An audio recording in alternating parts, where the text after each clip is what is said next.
Makes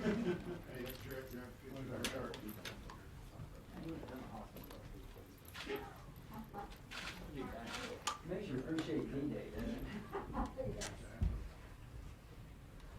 Where's the chart? Taylor's getting these. Ah, chart people.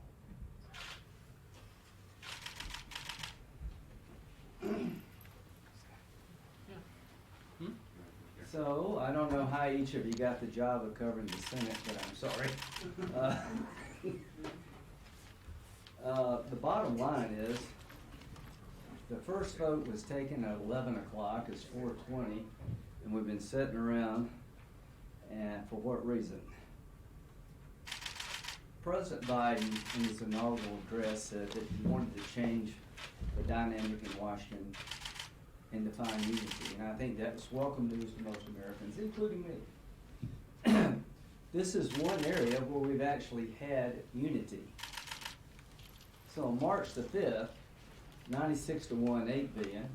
March 18th, 2020, 90-8, 35 billion for COVID. March 25th, 2020, $1.9 trillion, 96-0, about a year ago. So as we knew more about COVID, the more we appropriated, and we did it together at every turn. If you told me that you could spend $355 billion by voice vote, I wouldn't have believed it. That's what we did in April of 2020. September of last year, 8 billion, 84-10, and December 21st, we approved working together 1.4 trillion.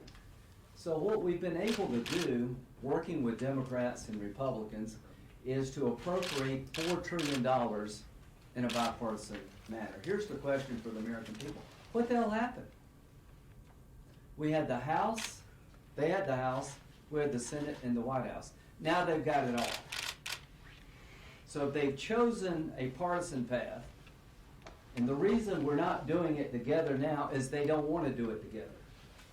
They've got a wish list that's unrelated to COVID that none of us are going to buy into, and I'll talk to you about that in a minute. But they see this as an opportunity to appropriate money for their liberal wish list using COVID as the reason. And that's why we're here. Now, why we've been waiting 4 hours and something for the next vote, there is some bipartisanship, we believe, to change the bill. But apparently that's an unpardonable sin on the other side. We believe we have some Democrats who read the bill yesterday and found some things they didn't like, sat down with some Republicans to find a better way, and the result is we've done nothing for 4 hours and 20 minutes to break somebody's political arm. To President Biden, is this the new way of doing business? There's nothing new about this. He's been on the phone trying to talk Democrats out of working with Republicans to change the unemployment insurance benefits, I think, in a reasonable way. What is this all about? The unemployment benefit plan they have in their partisan bill results in 68% of the people on unemployment making more unemployed than they did at work. And we think that's not right, and some Democrats, we believe, agree with us. We could save $128 billion if we went from $400 a month to $300 a month for unemployment benefits and phase it out a bit earlier as the economy is beginning to reopen. All of us can tell you that employers are having a hard time opening up their businesses because of finding labor. So there seems to be a bipartisan breakthrough on changing the unemployment benefit package that would save money and allow us to reopen the country quicker. That breakout of bipartisanship has resulted into the Senate coming to a halt because they want it their way or no way. We've been told that the Speaker of the House objects to this. So my main message here is that not only have we worked together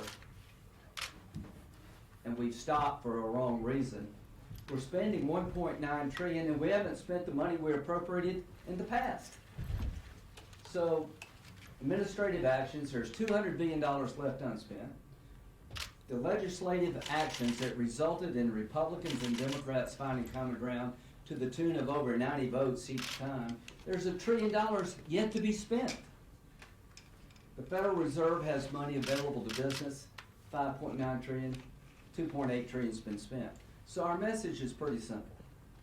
We found a way to make unemployment benefits more affordable and allow the business community to get back in business sooner. And Chuck Schumer has brought the whole thing to a stop.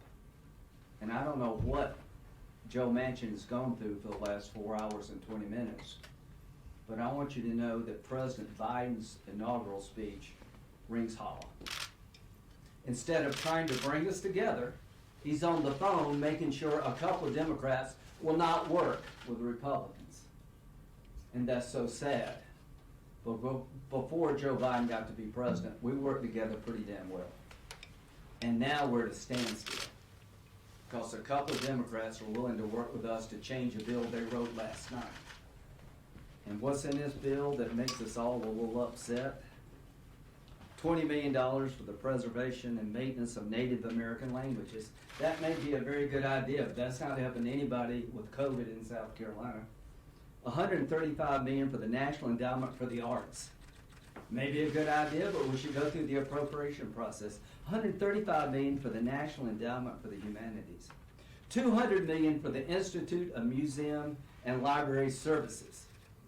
I'm sorry if it bothers people on the other side. We think we should take that up in a COVID crisis. So that's why we could not find common ground. Nobody asked for it. When we try to find it, people try to undo it. So that I'll turn it over to Senator Thune, who's been managing this bill. But the